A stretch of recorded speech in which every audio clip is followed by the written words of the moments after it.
এই ছোট ছোট পোকাগুলো একজন আরেকজনকে ভালোবেসে ফেলে। এরপর তারা দুইজন সামনে গিয়ে নিজেদের জন্য ঘর খুঁজতে শুরু করে দেয়। তখন ছেলে পোকাটা অনেক খোঁজাখুঁজির পরে পাথরের নিচে একটা ঘর খুঁজে পায়, কিন্তু সেই ঘরটা অনেক ছোট হওয়ার কারণে সে ওই ঘরটাকে ছেড়ে বড় দেখে একটা ঘর খুঁজতে শুরু করে দেয়। কিন্তু তখনই অনেক জোরে জোরে বাতাস হওয়ার কারণে একটা গাছের পাতা নিচে পড়ে যায়, যার কারণে পোকাটা অনেক ভয় পেয়ে সেই পাতার নিচে লুকিয়ে লুকিয়ে ঘর খুঁজতে শুরু করে দেয়। কিন্তু ঘর খুঁজতে খুঁজতে সে অনেক সুন্দর একটা ক্যান খুঁজে পায়। তখন সেই ক্যানের ভেতরে ঢোকার পর সেই ঘরটা তার অনেক পছন্দ হয়ে যায়। কিন্তু তখনই হঠাৎ করে কালো মেঘের কারণে সবকিছু অন্ধকার হয়ে যায়।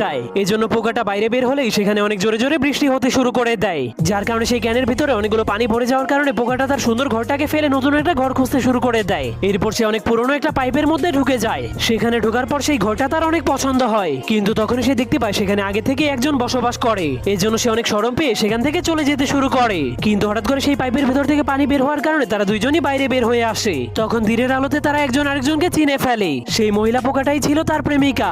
এরপর তারা জঙ্গলের ভেতরের একটা